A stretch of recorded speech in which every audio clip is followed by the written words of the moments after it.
जनसामान्यांचा निर्भीड निपक्ष बुलंद आवाज जनता ठाणेदार न्यूज।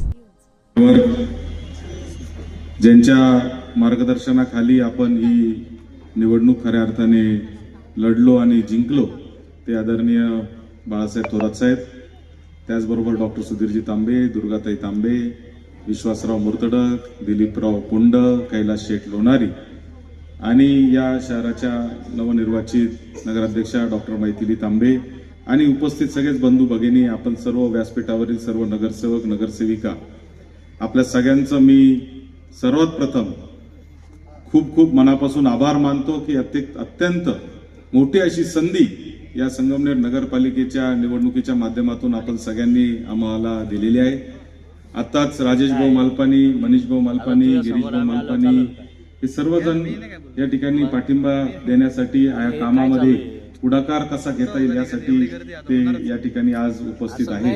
आणि राजेश भाऊंनी सांगितलं त्या पद्धतीने कोणत्याही शहराचा विकास करायचा असेल तर नागरिकांना देखील तेवढीच जबाबदारी पार पाडावी लागते, सुरुवात तिथून करावी लागते। कचरा टाकू नका हे नगरपालिका सांगू शकते, पण कचरा टाकणाऱ्यावर दंडही करू शकते, पण शेवटी त्याचे हात जे आहे ते काय कोणतं नगरपालिका थांबवू शकत नाही। आता एखाद्याने दंडच भरायचा ठरवला तर त्याला कोणीच काही करू शकत नाही।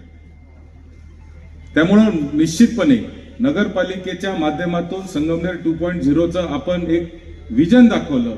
संगमनेरला एका मोठ्या उंचीवर घेऊन जाण्याचं एक स्वप्न आपण सगळ्यांनी पाहिलेलं आहे। या मुख्य अधिकारी दयानंदजी गोरे इथं बोलत असताना त्यांनी सांगितलं की 160 वर्षांची ही नगरपालिका आहे। 1860 साली याची स्थापना झालेली आहे आणि पुढच्या 2035 साली याला 175 वर्ष पूर्ण होणार आहे। अशी ऐतिहासिक नगरपालिका होतीये। 2047 साली आपण विकसित भारताचं स्वप्न पाहतोय की देश आपला विकसित होणार आहे, 100 वर्ष पूर्ण करतोय। महाराष्ट्र जो आहे तो 2047 मध्ये आपण पाहतो की विकसित महाराष्ट्राचं स्वप्न आपण पाहतोय। त्याचप्रमाणे 2035 मध्ये ही संगमनेरची नगरपालिका, संगमनेर शहर जेव्हा 175व्या वर्षामध्ये पदार्पण करेल त्यावेळेस आपण देखील एक स्वप्न पाहिलं पाहिजे तर संगमनेरला एका वेगळ्या उंचीवर घेऊन जाण्याचं काम आपण सगळ्यांनी केलं पाहिजे। आणि हे सगळं करत असताना त्याला एक विजन देणं, त्याच्यातून काम करणं, त्याच्याकडून काम करून घेणं, या सगळ्या गोष्टी निश्चितपणाने आम्ही करू शकतो। मात्र याच्यामध्ये हे जे आहे ते सगळ्यांनी एकत्रित राहून काम करण्याची गोष्ट आहे। मला इथं आज आपण सावित्रीबाई फुलेंची जयंती साजरी करतोय, राजमाता जिजाऊंची देखील तिथीप्रमाणे आज जयंती आहे। म्हणूनच आज आपण पाहिलं की सगळं महिलांचाच कार्यक्रम आपण आज या ठिकाणी आयोजित केलेला आहे। 2 आमच्या महिला नगरसेविकांनी इथं भाषण केलं। खरं तर त्या खूप बोलतात, पण बहुतेक ते वाचून बोलायच्या दडपणामुळे त्या बोलल्या, कमी बोललेल्या, नाही तर तशा त्या दोघी पण, प्रियंका शहा पण बोलणारे आहेत आणि नाही बसून नाही, भाषण पण त्यांनी फार चांगले केले निवडणुकीमध्ये। प्रियंका शहानी पण केले आणि आपल्या सरोजिनी पगडांनी पण खूप चांगले भाषण केले। पण आता ते एवढे माणसं वगैरे सगळं नवीन नवीन पाहिलं की जरा दडपण येतच, त्याच्यामुळे साहजिक आहे। परंतु निश्चित येणाऱ्या काळामध्ये या चांगल्या तयार होतील याची मला 100% खात्री आहे आणि चांगल्या पद्धतीने काम करतील।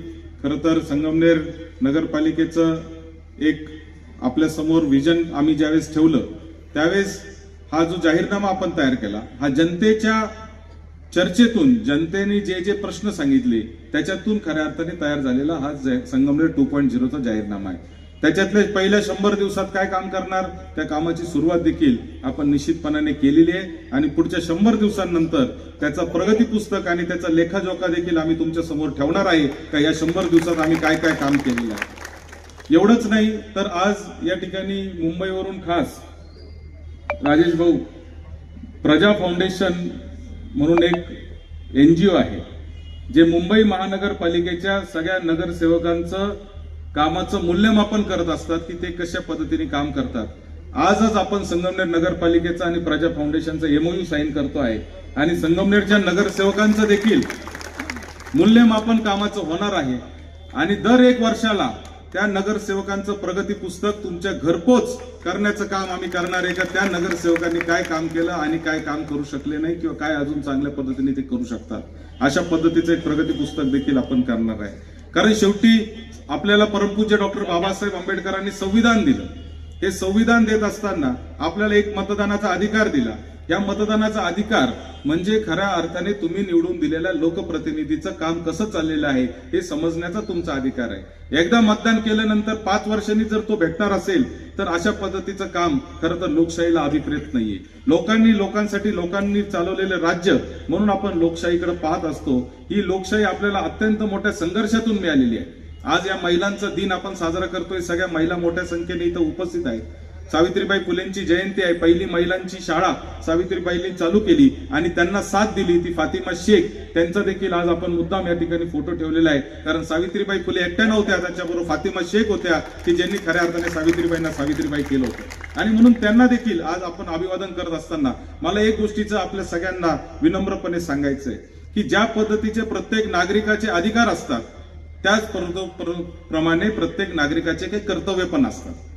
नागरिकाचे कर्तव्य आणि हक्क हे हातात हात घेऊन चालत असतात. आपण फक्त अधिकारांवरच लक्ष देतो, आपण फक्त आपल्या हक्कांवरच लक्ष देतो, मात्र सोयीनुसार आपण आपले कर्तव्य विसरत असतो. आणि म्हणून एकत्रितपणे आपल्याला खऱ्या अर्थाने काम या ठिकाणी करायचंय.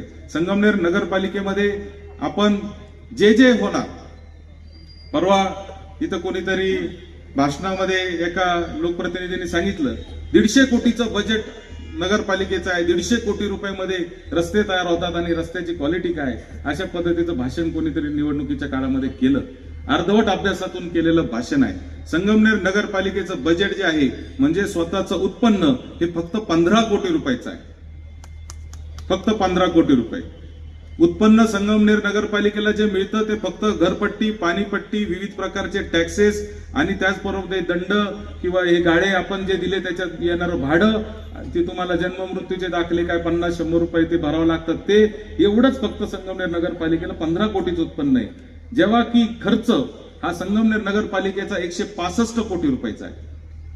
हे वरचे जे 150 कोटी रुपये मिळतात हे संगमनेरला शासनाच्या माध्यमातून वेगवेगळ्या अनुदानातून मिळतात.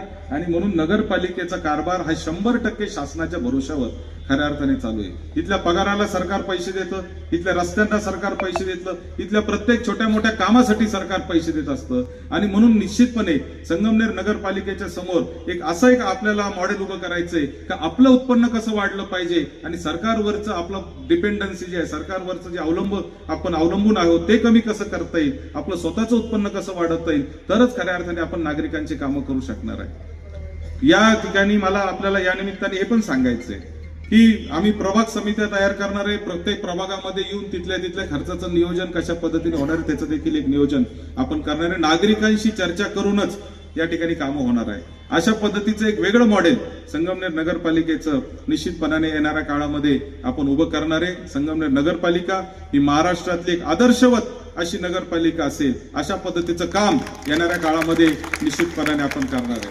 डॉक्टर मैथिली तांबे ह्या उच्च शिक्षित आहेत. त्यांना समजतो विषय, लगेच समजतो, त्याच्यातून त्या काम करू शकतात. आणि म्हणून निश्चितपणाने मला खात्री की त्या आणि त्यांच्या सोबतचे सगळे नगरसेवक हे निश्चितपणाने एक चांगल्या पद्धतीचं काम करतील. खरं तर महिला राज आपल्याकडे आलेला आहे. 50% महिलाचं आरक्षण आहे. 50 पेक्षा एक महिला जास्तच असते आपलं. आणि आता तर नगराध्यक्ष पण महिला म्हणजे जवळजवळ 60% जवळजवळ महिला या नगरपालिकेमध्ये आता झालेल्या आहे. मला या इथं 50% महिला देखील आज इथं बसलेल्या आहेत. मला सांगायचंय की आपण खरं तर आभार मानले पाहिजे. सावित्रीबाई फुले, महात्मा फुलेंनी शिक्षणाची क्रांती केली आणि डॉक्टर बाबासाहेब आंबेडकरांनी महिलांना मतदानाचा अधिकार दिला. अमेरिकेसारख्या प्रगत राज्यामध्ये, अमेरिकेसारख्या प्रगत देशामध्ये महिलांना मतदानाच्या अधिकारासाठी 100 वर्ष लढाई करावी लागली होती रचनाभाभी. 100 वर्ष. आणि तो महिलांना अधिकार जो आहे तो आपल्या इथं न मागता मिळालेला आहे. एवढाच नाही मिळाला तर त्याच्यामध्ये 50% महिलांना आता तुम्हाला नगरपालिका इकडं सगळीकडे आरक्षण. आणि आता तर देशात खासदार आणि आमदारामध्ये सुद्धा 33% आरक्षणाची घोषणा महिलांना झालेली आहे. आणि म्हणून खऱ्या अर्थाने आपल्याला अत्यंत महिलांच्या या सगळ्या भावना समजून घेऊन चांगल्या पद्धतीने काम करायचंय. महिलांना पण माझी विनंती आहे की आपलं घर आपण जसं स्वच्छ ठेवतो तसं गावही स्वच्छ ठेवण्याचं काम आपण सगळ्यांनी केलं पाहिजे. आपलं घर आपण कायम स्वच्छ ठेवतो, घरामध्ये कचरा होऊ देत नाही, घरामध्ये काही होत नाही, पण शेजारच्या अंगणामध्ये कसा केर ढकलून देतो ना आपण, असं ढकली आपल्याला करता येणार नाही. हे गाव आपलं आहे.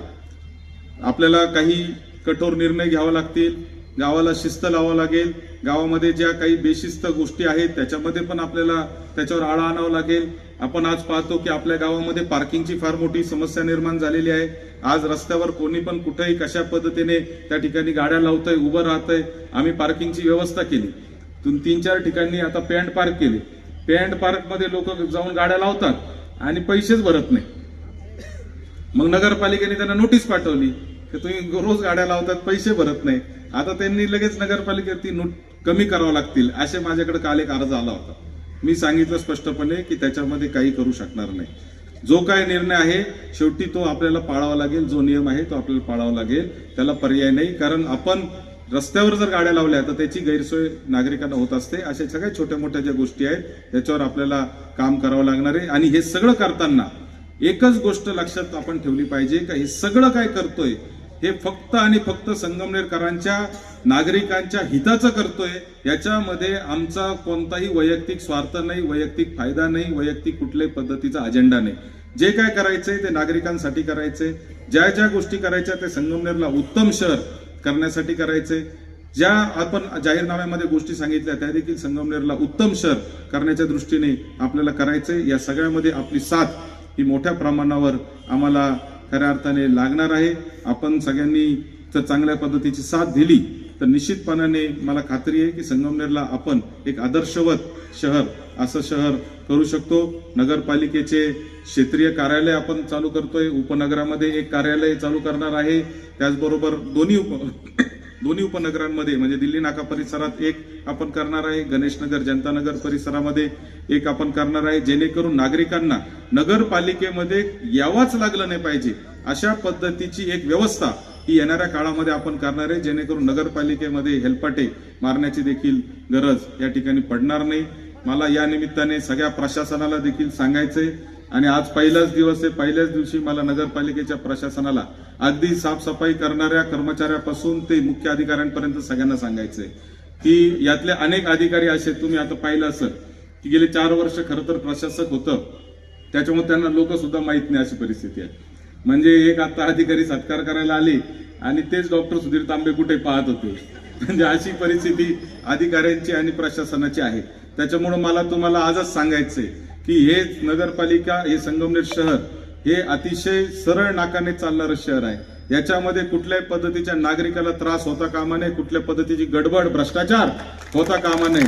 कोणत्याही नागरिकाची तक्रार जर आली की त्याच्याबद्दल कोणी त्याच्या बरोबर उद्धट बोललं, त्याच्याकडून पैसे त्यांनी मागितले, त्याला जर त्यांनी हेलपाटे मारायला लावले तर तो किती जवळचा असो त्याला त्या क्षणी तात्काळ निलंबित करण्यात येईल. हे देखील मला आपल्याला या निमित्ताने सांगायचंय.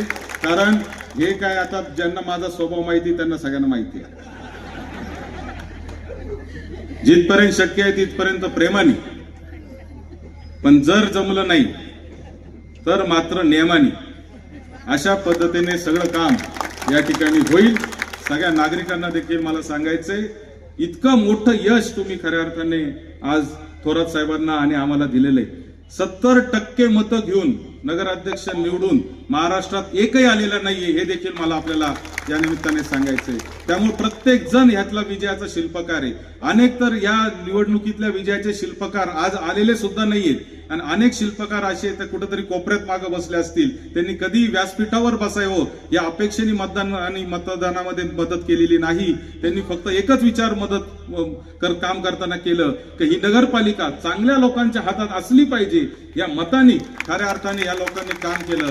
त्याच्यामुळं मला आपल्या सगळ्यांना विनम्रपणे सांगायचंय की सगळ्यांना बरोबर घेऊन चालण्याचं काम या नगरपालिकेमध्ये होईल. कुठल्याही पद्धतीचा भेदभाव याच्यामध्ये होणार नाही. विरोधक जरी एकच निवडून आलेले असले तरी मी आपल्याला सांगणार आहे की विरोधकांनाही विश्वासात घेऊन निश्चितपणाने काम होईल. कोणालाही आता इथून असं जाणवणार नाही की बाबा आमचं ऐकलं जात नाही. त्यांना 100% त्यांचंही ऐकलं जाईल. ज्या चांगल्या सूचना असतील त्या विरोधकांच्याही घेतल्या जातील. हे देखील मला या निमित्ताने अत्यंत विनम्रपणे सांगायचंय. कारण शेवटी ही लोकशाही आहे. लोकशाहीमध्ये सगळ्यांना बरोबर घेऊन चालण्याचं काम आपल्याला करावं लागतं आणि ते निश्चितपणाने आम्ही करू. एवढंच आजच्या या निमित्ताने आपल्या सगळ्यांना सांगतो. या ठिकाणी जर्मनीवरून खास क्लॉडिया नॉल्टे या खासदार आहेत जर्मनीच्या. त्या आपल्या इथे संगमनेर तालुक्यामध्ये इंडो जर्मन नावाने खरं तर फादर बाकर होते सहकारमर्षी भाऊसाहेब थोरातांच्या काळामध्ये. त्यांनी खरं तर ही संकल्पना आपल्याकडे आणली. पाणलोट क्षेत्रामध्ये पाणी अडवा पाणी जिरवा हे फार मोठं काम जर्मनीच्या सरकारच्या मदतीने आपल्या इथं झालं. ती परंपरा पुढे नामदार थोरात साहेबांनी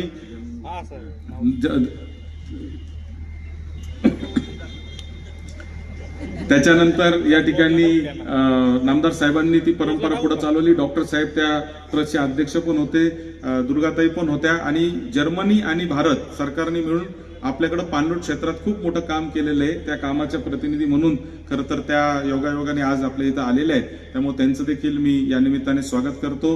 व्यासपीठावर आपले सगळे मित्र पक्षाचे पदाधिकारी देखील बसलेले आहेत. त्यांचं देखील मी शिवसेना असेल, वंचित बहुजन आघाडी असेल, राष्ट्रवादी काँग्रेस असेल, सगळेच, आता मी कोणाचं एकाचं नाव घेणार नाही, परंतु सगळ्यांचं या निमित्ताने मी आभार व्यक्त करतो. 2 गोष्टी आता मला सांगायच्या राहून गेल्या, त्या मी मुद्दाम या निमित्ताने सांगतो की जन्माचा आणि मृत्यूचा दाखला हा तुम्हाला पुढच्या काळामध्ये घरपोच मिळण्याची व्यवस्था आम्ही करणार आहे. कोणालाही जन्म आणि मृत्यूच्या दाखल्यासाठी नगरपालिकेत येण्याची आवश्यकता नाही. पहिला दाखला. दुसरा दाखल्याच्या वेळेस कदाचित तुम्ही हरवला, काय झालं, मग परत यावं लागतं, ते काय.